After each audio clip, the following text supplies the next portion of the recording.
This is Phantom Electric Ghost. We're live on the air with Dr. Elliot Justin. We're going to talk about TechRing. You're the founder of FirmTech, That's and right. yeah, it's great to have you here today. We love to talk to people who are creative, and that means entrepreneurs, not just musicians and writers and filmmakers. We talk to all types of people like that. But we, in this space, entrepreneurs are creators as well. So we want to welcome you to the Phantom Electric Ghost podcast. How you doing today? Excellent. It's great to be here. So you are a doctor and you're an inventor as well, because you invented this technology, correct? Well, the TechRing is the world's first monitor of the health of the penis, every guy's favorite organ, even more important than their brain. So, yeah, and we have just recently invented, we call it the Clitique. It's the world's first monitor of the health of the clitoris, and that'll be available for research purposes at the end of this year and for commercialization next year. That's awesome. So what made you want to look into sexual wellness? I've always been really interested in sex, haven't you? I think I'm probably an outlier, though. I don't know many doctors, I don't know many people whose mothers took them to urologists when they were a teenager twice because she was worried that I wouldn't get to college because I was masturbating so much. I thought it was normal. And Mom, here I am right now. When I live in Montana, and I ride horses, and sometimes I have the illusion that I'm a centaur, that I'm one with my horse.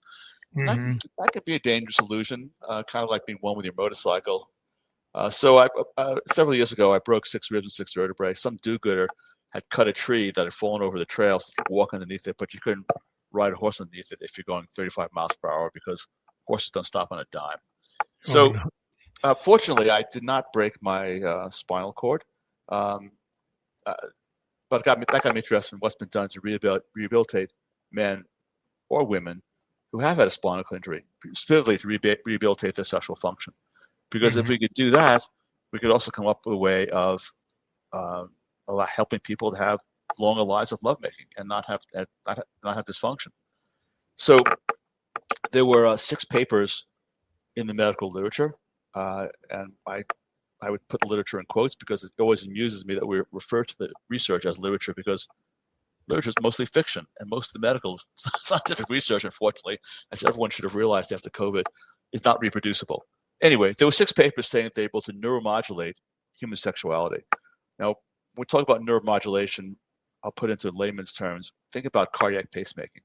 Most people know what that is. We're basically putting an electrode inside the heart with a battery pack to control the nerves that control the heart. And we can keep the heart beating after you're dead. So imagine being able to do that for human sexuality. Imagine how powerful that would be, especially with an aging population, especially with a population where 50% of men over the age of 50 report having erectile dysfunction, and it's even higher in women. So there are 2 nerves, the pudendal nerve and the cavernous nerve, that are responsible for arousal and climax in men and women. Everyone's 2 favorite nerves that no one's ever heard about. And they come out underneath the pubic bone, they go into the penis and the clitoris. So I first thought I'd try it out on some animals. So I got together with a veterinary surgeon in California. We took 2 rams, male sheep, and identified the pudendal and cavernous nerve and implanted an electrode. And we got weak erection. We did get good ejaculation, but we also got defecation and urination. So it wasn't quite bedroom friendly unless you're really kinky. And maybe in Sydney, Australia, some parts of New York City or LA or San Francisco, this would be a great idea. But not for the general population. So, ordinarily what you would do in that case is you'd go out and raise some money. You go to the Bay Area or LA or New York and you raise $15-20 million, and then you would go down to Brazil or Nigeria and try this out on 25 men with bad erectile dysfunction. I thought, before I do that, let's try this out on me. So I had a friend who was a urology surgeon, University of California, San Francisco, and I went to his clinic in San Jose, and we implanted. He and another doctor implanted an electrode by my cavernous nerve, pudendal nerves, and we tried all sorts of amplitudes and frequencies and even a little bit of voltage changes, and I felt nothing. And I don't have ED, so that was interesting because I don't think we actually understand the neurophysiology of human sexuality. Everything at some point, the body's electricity. We should be able to control it if it's that simple. If my wife were here and you asked her, what's going on? This is a mystery. She would say, it's Aphrodite, Elliot. Don't you get it?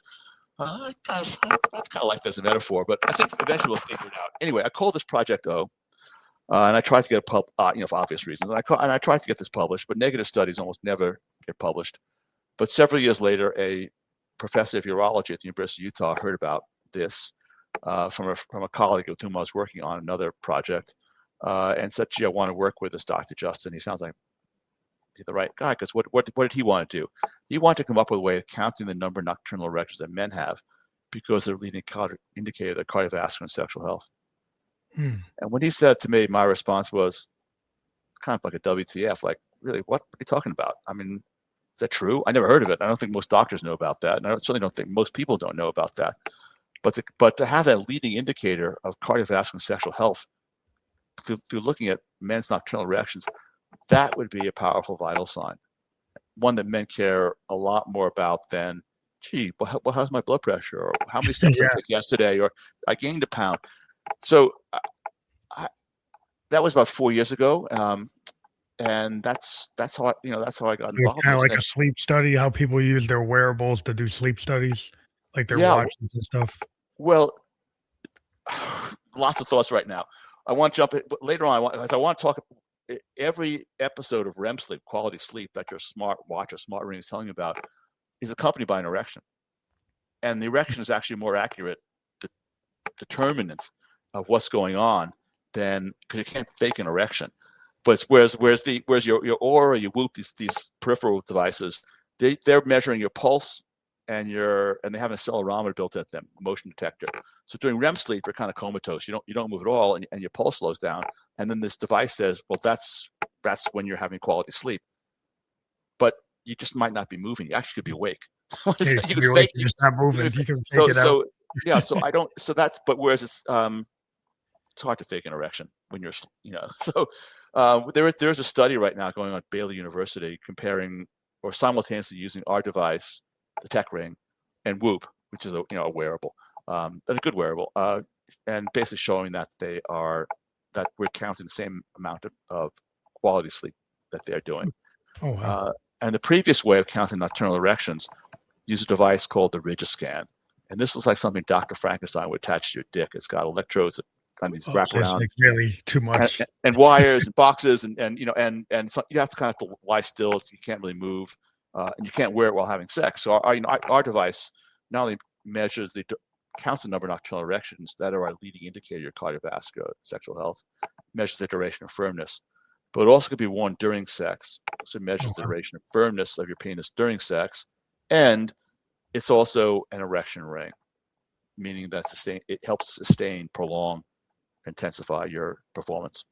And if you had told me, Phantom, 4 years ago, hey, Dr. Justin, you're going to spend the rest of your medical life, your career, talking about erection rings, I would have said, "What are you talking about, man? I don't need that." Because like most guys, my attitude at that time towards erection ring was, "Hey, these uncomfortable hard plastic O-rings, you look like a gasket you can buy in a sex toy store, and they pinch and they're uncomfortable. They're not actually not that safe either."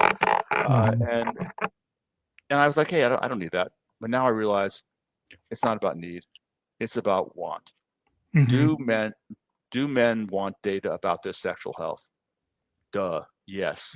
Well, they want to know what's going on, and now you actually have a more like scientifically valid way to actually measure it. Yeah, and also, do you want to optimize your performance and pleasure? Well, of course we do. Yeah, because you're actually measuring something that most of these things probably weren't measuring during sex. They were measuring like other aspects. Well, there's nothing before this. There's been nothing before the TechRing. There's been no way of measuring blood flow in the penis during sex. So now you're getting data that you would have never had. Right. So this is like an electrocardiogram for your dick, basically. Yeah. and more like a stress test, actually, because we not only because we're actually, while you're performing, we're measuring you, and that's what a stress test is doing, as opposed to just being. Yeah, you actually, and that's really critical. Because normally, like, you have to go to the doctor to do a stress test and go through all that. in a Correct. facility. This Yeah. is actually in your home In and actually privacy, right, real life. under real life Real- circumstances. So, the urologists, they can do a Doppler, an echo test of your blood flow in your penis in their office. But I don't know about you, Phantom, but when a man as handsome as you approaches me with hair in the back of their hands and snaps on a rubber glove with a metal tube with some cold gel and puts it on my dick, that is not real life. That's not So, real life. That's not the real situation. Yeah, yeah, I think. So. Yeah, so you're actually getting really good data, we've and from that data, you're just enhancing like your tech from the data. You well, we have an app. We're in the Google and Apple stores. We have documented, as of last week, 2,336,000 erections on 4,600 men. Wow, that's a No one. good. This is the world's largest dick database, and some important discoveries have been made about men's sexual health. Wow, are you writing papers about that, or you Well, just keeping it in-house? we have other people write the papers. So Mhm. we don't have, this company was founded with my money. And I have money enough to make it happen. I mean, we've sold close to 30,000 products so far, but I don't have the money to fund, big corporate studies. So the studies that are being done with us are being done independently, and they're being done by well-renowned researchers. I mean, we're at Mhm. this research at the University of Utah, Baylor University, more on Kettering, several sites in, overseas. And the big discovery is that most men who identify as having ED or have been diagnosed as having ED don't have ED. They got a problem, and they're just getting older. So here's the problem.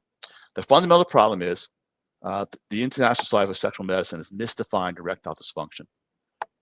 I'll get to that in 1 second. Then, once you misdefine something, though, that then becomes sort of accepted, and doctors then go where they can make money, You're and selling, also selling, like, selling where pharmacy.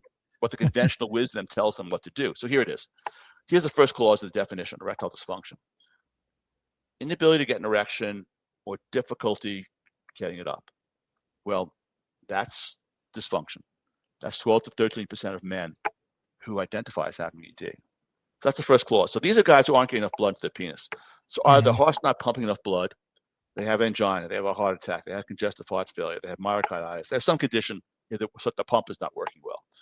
And then there are the arteries that come out of the heart, the pipes. They can be insufficient. They can be, due to diabetes, hypertension, atherosclerosis. They're narrowing. And often the heart problem is a combination of the arterial problem. And the end result is difficulty getting an erection. Well, that's about 12 to 13% of men. And that's frankly where our data is really valuable, because our data can identify that problem before it becomes a really big problem that's hard to address. Because we live in this incredible age of healthcare wearables, smartwatches, smart rings, et cetera. But when it comes to sexual health, to our device, nothing. Nothing. We are Yeah. all men, women too, are all on the road from erectile fitness to erectile dysfunction. We all would like to know where we are in that road, because we want to avoid crashes or breakdowns. We want signals. I don't know where you are in the United States. I'm in Montana, but if I were to drive to your house, I wouldn't black out my dashboard, and then set off on a drive. We have no dashboard. So what we're doing is giving men and their doctors and healthcare providers a dashboard about their sexual health. And ideally, of course, as with a car dashboard, you want to say, oh, gee, there's the old light flashing. Maybe I need to pay attention to my engine, Yeah. with So you my get, fuel, whatever. engine light. Yeah. So Well, yeah. go ahead. No, it's just interesting that a lot of people don't know where they are. Like, so if you have the data, then you at least know where your current state is, so that you can go from there, rather Yeah. than the people just going and throwing pharmaceuticals at things. Well, that's so here we have these guys, for these 12-13% of men who struggle to get it up. And what do? To your point, they just go online and get pills because they're embarrassed or ashamed to talk about this. They don't want to think about the fact they might have a heart problem. One of the most famous urologists, andrologists in the United States, maybe the world, is Dr. Mohit Khera, Khera. He's at Baylor University. He utilized our technology in his practice, and he does research with it. He said recently, Viagra is Vicodin. Now, what do you mean by that? he meant that it could be masking a significant problem. And for doctors just to pass out pills when they could get data or when they is wrong. It's not getting the So root cause, right? yeah, You're papering over the root cause. but bear in mind that's only 12 to 30% of men, and those men, of course, if their doctor even bothers to do a cardiovascular workup, and their doctors should, and doctors often don't do that. The doctors just write for pills. The vast majority of doctors just write for pills.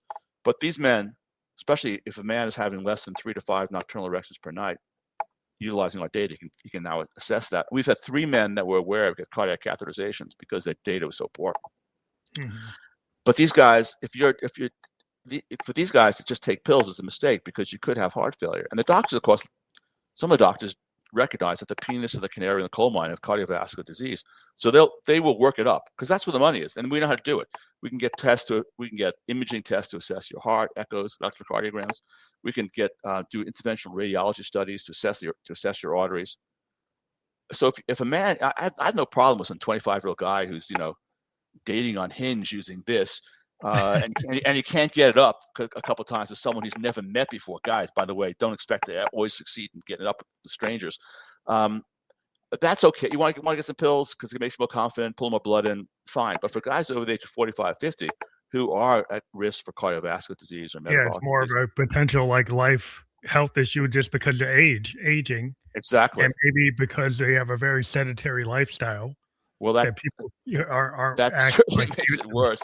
I mean, if you're a guy and you get winded after a few thrusts and you got to lie on your back, that's embarrassing. Anyway, so getting back to the definition, though, the first half is, and this is important, the guys who struggle to get it up or can't get it up. And I mean because you're drunk. I mean because this is a consistent problem, especially if you can't get up with yourself. That could be a cardiovascular or metabolic problem. But the vast majority of men, the second clause is get it up and then lose it. Difficulty maintaining erection. Well, that's all men. That's all men as they get older. None of us function the way we did when we're 15 or 20 or 25. I mean, when you're 20, you can have sex with strangers. Yeah, probably have sex with a goat. It's automatic. It's automatic, right? But by the time you're 30, and a lot of guys don't understand this, and women don't understand too. By the time you're 30, there are trust issues. Maybe you actually should date a couple of times before sleeping with someone. Or it's like psychological, sociological issues, like that. Like you're actually perceiving things. Well, they're confidence issues, but also you no longer hold blood in the penis the way you did when you were young. So, for example, you're 13 years old as a guy, and a girl gives you a peck on the cheek, and you hold her hand for 5 minutes. You got a hard on for an hour and a half. That doesn't happen when you're 30. That's just the way it is. And why is that? We just don't hold blood in our penis. And as your age, and as you get older, it gets even worse. It gets even worse. And so I'll draw an example to another part of the body. If I fly to Europe and spend 10 hours on a plane, my socks get a little tight, my rings get a little tight. That didn't happen when I was 25 years old. And why is that? Because my venous microvasculature is aging. Now, what does that mean in your penis? It means the blood is leaving your penis faster because it's the veins and the smooth muscle around the veins that holds the blood in the penis during erection. So if a guy's getting erect and then losing it, it's multifactorial. 1, you're aging. 2, there's often alcohol involved. 3, there might be, hey, you got a lot in your mind now. When you're 20 years old, you're not worrying about paying the mortgage. Your mind's racing more than it did. You didn't think like that when you're 18, 20. You didn't think about anything. Well, you don't think of anything. When you're 35 years old, it's different. Hey, I've got to pay a mortgage. I got a mortgage. Kid. You got college my bills. Kid is a problem. My wife. I have problems at work. My business isn't going well. There's just more. There's more in your mind. And then of course there's alcohol, recreational drugs. But then there are 2 things that make things worse that we doctors do to people. We prescribe two classes of medication that interfere with the ability to optimize your sexual performance. 1 are antidepressants. The SRI antidepressants are really the cock and click killers. They'll push it down. And then there are a lot of there are antidepressants as well too. So for these guys, taking the pills, fine. Go ahead, take a pill. You pull more blood in. But what if you're getting an erection and losing it? The primary goal of therapy should be to keep the blood in. And that's where an erection ring works. And that's what I didn't understand, Phantom, 4 years ago. That's actually what the physical ring does. Exactly what the physical ring does. So this doctor, and I got into this for the data, and the data's can be potentially life-saving. And I'm confident that it'll take 3 to 5 years, but assessing your erect your blood flow in your penis is just going to become part of the standard of care when you're 45 years old. I'm right now. I'm 73. If I went to a doctor for like a physical or because I had a problem, and the doctor just told me, "Hey, you're good. Get out of here," I would think, "What the heck is this? 1900? I want an electrocardiogram. I want blood tests. I want things to be made objective." And now we have a way with our technology of making it objective. Now but also what men need to understand is a ring is also a game changer. So there are 2 papers right now comparing our rings to 10 milligrams of tadalafil, Cialis, the most commonly prescribed erection pill, showing that in most men, the pill is no more effective than the ring. But what's most effective are both together. Women have vibrators. Now men, the research basically tells men, hey, put a ring on it and take a pill. Whether you have ED or don't have ED, you want to optimize your performance, put a ring on it and take a pill. Do you get any resistance from men not wanting to wear rings, or do they just go for it because they say it's going to help them? Men don't get it yet. There's a whole male pride thing. We have a joke. I'm like next week. I'm going to be the week after next. I'm going to be at the American Urologists Association, big convention in DC, and I'll be able to tell the difference between a gay doctor and a straight doctor with one question: do you use an erection ring or a cock ring? Gay doctor, they roll their eyes like you're crazy. Like, of course I do. Last night, got a better one. Straight doctor, this is what a straight doctor does. Not me. I don't need it. Maybe some of my patients might need it. It's like Superman Kryptonite. Not me, but some of my patients might need that. Well, they just don't. They haven't. When someone tells me they're good, my point to them is, or they don't need it. My point to them is, well, do you want to be great? It's not about needs, but want. So, Phantom, I'm gonna ask you 5 questions. Yeah. Like you're okay. Do you want to get harder? Yeah. Of course. So by compressing the superficial veins comfortably, our rings increase the girth by 3 to 5 millimeters. Now, no one's gonna walk by you, Phantom, and say, "Oh my God, man, porn star," or me.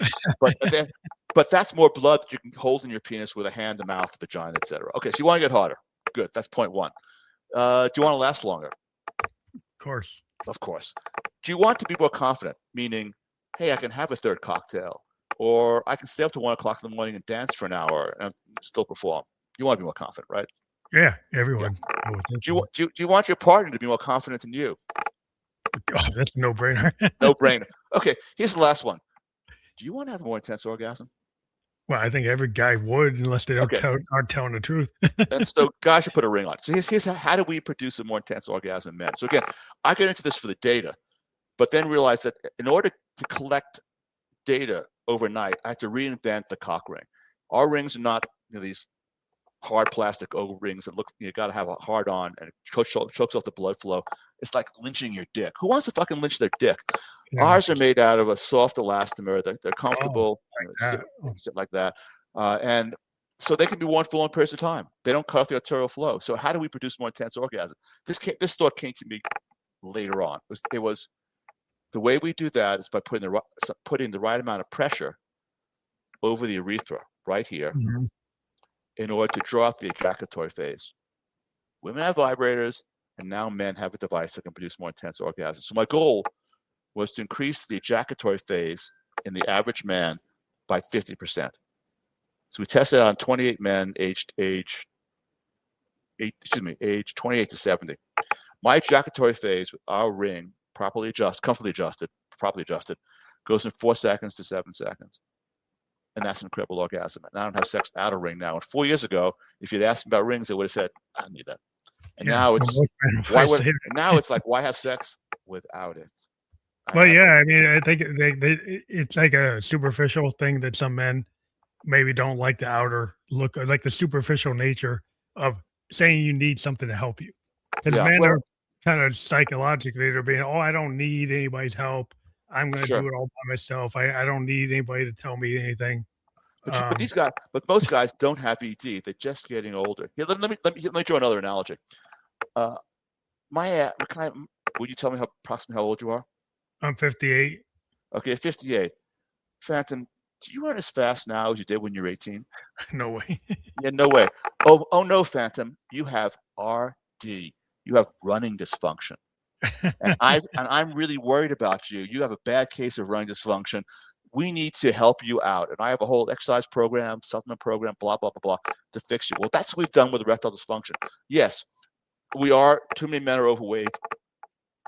Too many men have poor eating habits.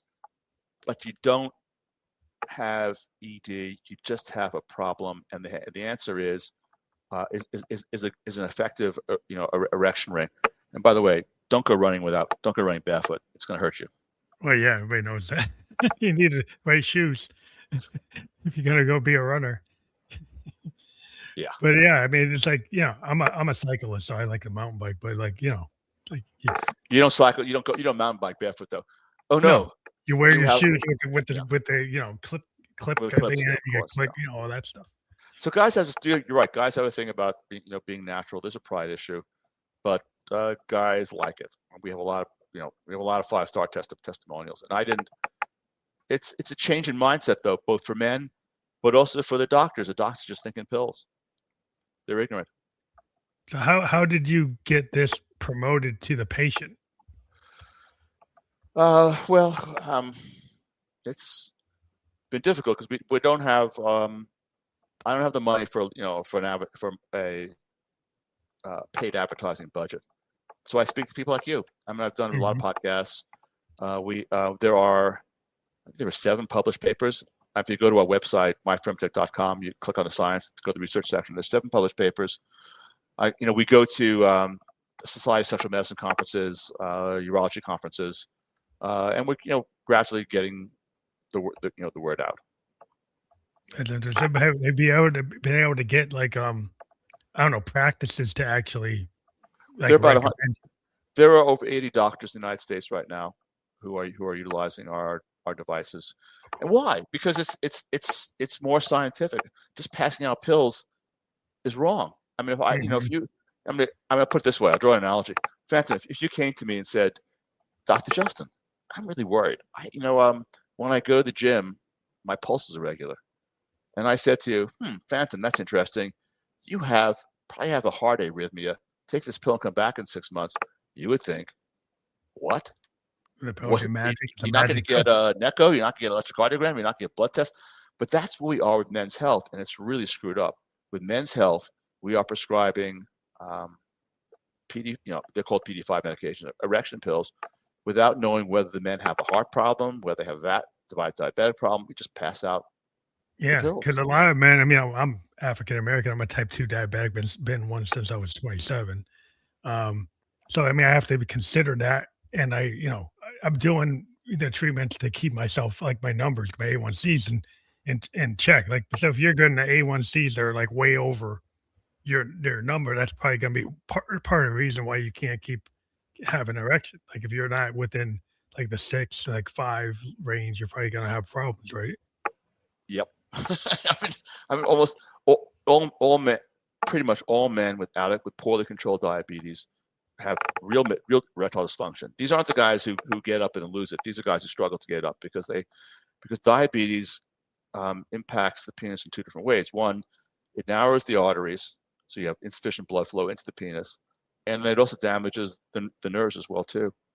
And God, years ago, I was working for a diabetes company doing research, and interviewed 35 female type 1, type 2 diabetics in their 30s.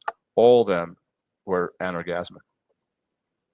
Yeah. So that's like a root cause. Right. And if you have uncontrolled and your A1C is like out of whack, that's going to be like the primary thing. And trying to get pills or something, it's more probably important to like get your number in range. Yes, yeah. and ideally get early signals. I mean, anecdotally, we have diabetic men buying our device, not so much to improve. Well, it's an erection ring. It helps them, but they're looking for signs of erectile dysfunction before it becomes signs. So I just think about I've got 2 guys who are type 1 diabetics, well controlled. Why do they use our ring? Because they're looking for signals before it becomes a problem. They want to know like where they are. Like, so I mean, one guy, this was about 7 or 8 months ago. He was well controlled, and then he just went off his diet. Went off his meds, and just he went from having 4 nocturnal erections, which is average for his age, which is good, down to 2 nocturnal erections, and that was kind of a kick in the shin for him. Like, my dick might stop working. I gotta get back in line. I gotta get back in line. Yeah, and he's doing well now. That was so. That's why people want to wear these wearables, because it gives you, like, in the same way that I'm wearing my, like a continuous glucose monitor, so I know where I am all the time, and then I know what the impact of my food is. I know what the impact of my exercise is, so I can know where I am instead of running blind and have to do the finger sticks. This is kind of giving people like, oh, I'm gonna know where I am. Exactly. But so does this go to your smartphone, or does it go to your computer? Yeah. How does it go? Well, you can have it go to your computer, but we're in the Google and Apple stores. There's an app. It's Bluetooth enabled. The Bluetooth is off when it's on your dick because you don't want the radiation. We send notifications. It's smart. You can compare yourself. I'm with over 4,000 men in the database now. If you're between the age of 35 and 65, you're comparing yourself to thousands of men. And you can see, am I above average, below average? Of course, we all want to be above average, don't we? So, and we send notifications as in, hey, Elliot, we're concerned. The duration of your nocturnal erections has gone down by 20% over the last month. Have there been any changes in your medications, et cetera, et cetera? Consider seeing a doctor. It could be, yo, Phantom, you're having twice as much sex now as you had 2 months ago. Way to go, dude. That's cool. So you're giving people the information. It's really like, this is the information age, and the more information you have about your own body and your own health, the more you are in control of your destiny. If you're running blind, like you said, you don't drive your car with a blacked out windshield. You have no idea where you are. You don't have any situational awareness. You need to be like aware. And it takes a few readings for it to be accurate. You just can't. It's not it's like blood pressure or sugar. Just one is not enough. So we recommend 3 to 4 nocturnal readings, and ideally 1 or 2 sex or with a partner or solo readings in order to establish a pattern. A good pattern. Yeah. So you need to be it's like any kind of testing. Like you gotta be consistent. You gotta have good data. You don't want the outliers. So you gotta have. I'm a data guy. I'm just a disclosure. I work on software. I'm a software guy. I'm in a startup. It's more financial stuff, but I understand software development and like how apps work or how applications or systems work. So I understand like you got to have a good sample to have something statistically mean anything. Exactly. So you got a pretty good number. Like you said, it was like 4,000 or more, right? It's a huge database. When we launched this company at CES about 3.5 years ago, we had 1,200 erections, and probably 25% of them were mine. So the data was not as valuable then as it is now, because we just we didn't have the large database that we have, and the database gets larger every day. Is that just like U.S. or is outside the U.S.? We're international. International. So you got other people, other countries. Correct. Yeah. So you get a good distribution. It's not just the U.S. Exactly. And what about the age distribution? Do you got a lot more people that are older, or do you have a mix? Well, the average age is in the early 50s of the men who use it. We have, they're probably like 100 or so men, maybe 200 men under the age of 30, and there are a handful of guys in their 80s. And the guys in their 80s are role models. Some of these guys have a lot of sex on that. Well, you hope if you're retired, you're a little bit relaxed and you're not hyped out. It's been actually been a lot of fun talking to people, because there are people who we think about. A lot of people think that sex kind of ends when you're if you're motivated and you have a motivated partner. It doesn't end. doesn't have to end. It's just it's like a mind state. I'm a creative, right? I've run into like, like a blues musician, Delta blues musician. They're like 80 and they're still kicking it. And again, some young kid who says it's all over at 23. And they got the Well, 80-year-old playing every day in like Louisiana. And it's like this other kid's like he thinks it's over. And I'm like, how is it over? You're 23. he's probably thinks it's over because he hasn't made enough money yet. But there's one guy who's 82 who is one of our most active, sexually active guys in the data set. That's cool. Well, it's good to know that you don't have to. It's not over. Like I always, oh, it's over. You get older. It's like nothing. You can't be happy. Like I run into I said, I'm a mountain biker. I run into these like 70-year-old, 80-year-old mountain bikers, and the young guy's like, "What are they doing on the trail?" Like, well, can I know how to ride the bike? Think about the benefits of regular sex. People don't think about this, but if men and women who have sex every day decrease their cortisol level by up to 50%, the stress hormone. Mm-hmm. That's better. It's more of an impact than any supplement. It's more of an impact than cardio exercise. Wow. I mean, if we doctors were going to be honest with people, we should be recommending, hey, an orgasm a day keeps the doctor away. Then there's a large study out of the United Kingdom showing that men who have sex, men in their 70s who have sex 3 times a month as opposed to less than 1 time a month, decrease their risk of cardiovascular death by 50% over the next decade. Well, we should be telling people to have more sex, shouldn't we? And then there's the social impact. We know that couples in committed relationships that have sex 3 times a week versus less than 3 times a month have half the separation rate. And we know about the devastating impact of divorce and separation on mental health, physical health, plus the health of the children. I mean, obviously people can't successfully single parent, but the data is so strong showing that the children of people in a committed relationship are less likely to drop out of school. They're less likely to be alcoholics. They're less likely to commit gun violence, less likely to do drugs. If we had a smart government, they'd be saying, hey, we can save a lot of money on Medicaid and Medicare if people would just have more sex. Yeah, well, the problem with the argument is like from a sociological standpoint, like the social mores and all the morals of it, like people so get caught up in wherever they are from whatever ideology they have, and then they start putting like a label on something. So sex is not. It's like we always put sex at this level. It's like this thing. Oh, you shouldn't do it, but maybe you should. It's a forbidden fruit type of thing. And if you normalize it, like what you're talking about is like normalizing something that society tends to not want to normalize.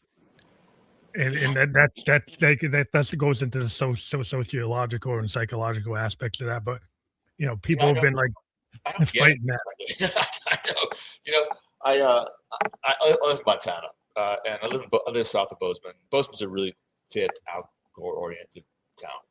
And I go to a gym where there are a lot of athletes, and because people know what I'm doing, they'll ask me about they'll talk about their problems, sexual problems or marriage problems. What I'm struck by is the fact that people won't plan for pleasure.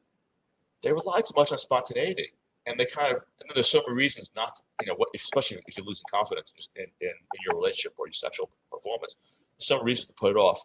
But let me draw an analogy, Fant. I'm a really good chef. If you were to come to visit my house, I wouldn't like, oh my God, he's here. What am I going to serve for dinner? What's in the refrigerator? No, I would want to please you, so I would plan a meal. I'd have appetizers, I'd have a main course, I'd have dessert. I think about the wine or liquor that I'm going to serve. I would plan. I don't understand why. And then so I go to the gym and people have their whiteboard, or they have on their phone they've got 3 hours worth of exercise all planned out. And I said, well, why don't you take some of that planning and just apply it to your sexual wellness, right? Yeah. And things have gotten awkward. We people have a date night, and then they have a date night. And they drink too much. And they fight, because they've fallen out of intimacy. I have a few couples where we've been playing for pleasure. You were right. Now we got back into it.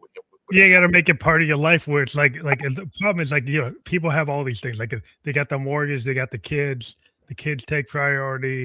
all the kids' sports activities take priority, your job takes priority, all these things take priority other than the relationship.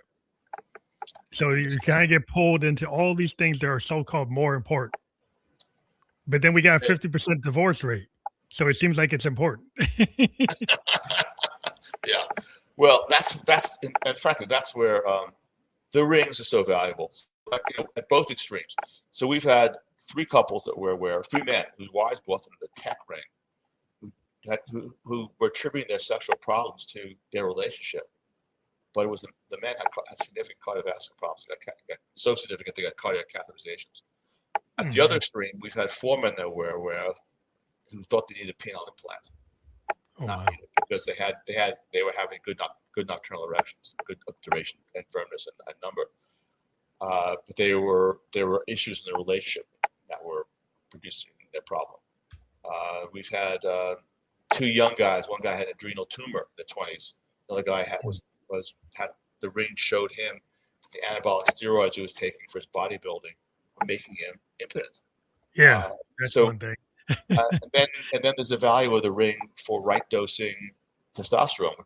TRT has become really popular, and a lot of men need it. We for whatever reason, probably it's dietary. We're having an epidemic of low testosterone. Well, what's the right dose? So what the doctors do, what we doctors do is wrong, is we say, oh, Phantom, you're 53 years old. You're below average. We're going to give you a dose that will get you to average for your age. Well, Phantom, I'm looking at you, man. You want to be a stud. You don't want to be average for your age. You want to be at least the 90th percentile. You want an A-, right? Yeah. So we can now target that utilizing. We now say, okay, we want your nocturnal erections, which are to be of the duration, firmness and number that put you in the 90th percentile for your age. Similarly, when it comes to guys who are low T, complain about how, I just don't want it anymore. I've got 4 guys like this I'm taking care of right now in their 40s. They're in their 40s. One guy's in his 30s. And their complaint is, I just, 10 years ago, I want sex all the time, and now I want sex like 3-4 times a month. Not interested, yeah. The question the doctors ask is, how's your libido? What the fuck does libido mean? Yeah, what does it mean? That's how I approach it. I say, well, how many times a week are you initiating sex? What's your goal? Now, obviously, if a guy tells me, I want to initiate sex 5 times a day, it's like, hey, you're 43 years old. That ain't happening. But if your goal is to go from initiating sex 3 or 4 times a month to initiating sex 3 or 4 times a week, that can be done with testosterone in combination with optimizing nocturnal blood flow. In combination with some of these guys are just so adamant they need to get to better physical condition. There are other factors, but yeah. But with data, you can start to make things objective. Yeah, well, data is like you've been saying all along. Data is the key, and now you actually have a device that actually gives you valid scientific data. So you're not running blind, Yeah, my goal is to drag, push, and pull with research, urology and andrology, men's sexual health, into the 21st century of objective, actionable care. Most importantly, recognize that we are all an N of 1. So one of the mistakes that we doctors make, we treat everyone as if they're one size fits all. I mean, here you and I, I'm 73. Pick on you and me. I'm 73 years old. You're 53. We're different races, different physical condition, et cetera, et cetera. Probably take different medications, et cetera. If we had high blood pressure, the doctors would stupidly put us on the same pill, the same dose. Well, that's dumb. Yeah. What they should do is tell us, hey, Phantom, hey, Elliot, I'm going to put you on this pill. Now get a blood pressure cuff. Take a morning reading and evening reading. Get back to me in 2 weeks. Now let's see if it's the right pill for you. Let's see if it's the right dose for you, because we're all different. So that's what this tech ring for your sexual health does as well too. You are now an N of 1. We are all going to respond. Maybe the right dose of tadalafil, Cialis for me is 5 milligrams, and for you is 15. But we don't know it without data. We're just throwing around pills. Yeah, that's the problem. Is like this, the whole world. Because I'm in IT and with AI and a lot of the tech that we're dealing with and robotics and stuff is all about customization. And it kind of is like a retreat. If you go back to before the Industrial Revolution, you had all these artisans that everything was not standard. Everything was kind of customized. Now with this new tech between the automation and the AI, right, and the robotics, you could actually start to have like mass produced like individuality. Like you could have things that actually customize to the nth degree coming off these assembly lines because the tech can actually do that. You could build an assembly line that every product coming off of it is significantly different than not all the Model T. So it's the same thing with like healthcare. You probably need to actually know what the dose should be for the individual, even down maybe to DNA level, like know what that Yes, person is. that's exactly right, and that's where we're going. But we need smart wearables in order to take us there. Because Yeah, that's smart. You're on the we cutting need edge. more than just one isolated data point in the doctor's office. Then we need to assess what's going on. Doctors don't even ask the right questions. So when it comes to ED, the key question that every doctor should ask is your problem getting up, or is your problem keeping it up? They don't ask that question. They just pass out a pill. They don't even. Doctors don't even ask routinely about someone's sexual health. I've never had a doctor ask me about sexual health. Ever. My wife has never had a doctor ask her about her sexual health. Ever. Do you think it's like because the insurance companies that the doctors like are aligned with don't like doing diagnostic tests? No, I think it's because I think it's about they haven't figured out how to make money from it. Or maybe that's they don't want to do it because it costs them money. Well, the Epic is a leading electronic health record in the United States. That's the name of the company. And there are no questions about sexual health in that. Now, if you had chest pain, there are a whole bunch of questions to ask. They'll direct you to rule out rule out all sorts of other conditions. And all these rule outs lead to income being generated for the hospital, for the doctors. The gain for the insurance companies when it comes to sexual health would be that actually with data, most men probably don't need the pills that they're taking. Well, yeah, so they save money on the save money. So we're working on that. We're going to work on that angle. But the first, doctors you got to sell it. The doctors have to ask the question. The doctors have to ask the questions. So here's how it works in healthcare. If you're my patient, I make money by examining a certain number of systems. And doctors, by the way, lie about this all the time. I got to ask about your cardiovascular system, your pulmonary system, your gastrointestinal system, your urinary tract, et cetera, et cetera. And the more systems I assess with questions, the more money I can make. If there was a box to check for, I got to ask his questions about sexual health. The doctors would ask those questions, and they would. It'll become like an income. It becomes an income like stream. Exactly, but that's not. We're not there yet. Yeah, so you just got to get the whole bureaucracy of like how those questions get on the questionnaire, to how they actually get paid for, how to get reimbursed. That whole structure has to get in line. So that seems like, that's like a structural change to the process. The big structural change, and in fact, is this device. This device, the smartphone, is smarter than every doctor in the world for 99% of the problems. This is how we should access healthcare. This device doesn't lie. It doesn't claim to examine things it doesn't really examine. This device will ask all the right, programmed to ask all the right questions, and to treat you as an individual as opposed to just part of a group. It's moving healthcare onto this device that's going to take healthcare into the 21st century, because we don't actually need doctors for most of our problems. Yeah, well, if you have the right type of wearables or like in-house like testing equipment, so you can actually get a full blood draw, you can get accurate readings, then you don't have to go in. Right now, when it comes to like X-rays, you can get an X-ray at home done by a robot. It's not commercialized yet. It's coming. Yeah, I can see that. I can see people having like an X-ray robot or having like a blood draw robot that does the full blood draw. So you get the full labs that you need whenever you need them, instead of having to go get up in your car, go to the lab, get the doctor to get you the right lab. And half the time you don't know what to ask for unless you start doing research on your phone. It's like, what test do I need? Like my daughter, she had to go and do a lot of research on her phone and ask for a specific test that they weren't doing. And then when they did it, they said, "Oh, now we found something." Like, well, you guys didn't think to do that. You're the doctors. Well, then again, we are delivering to people the world's first smart wearable for men's sexual health. Here's the female device we're coming out with. Oh, wow. This year. Does the same type of analysis? It does the same type of thing? Same type of thing. One overnight, we're measuring nocturnal clitoral erections, because women have them as well too.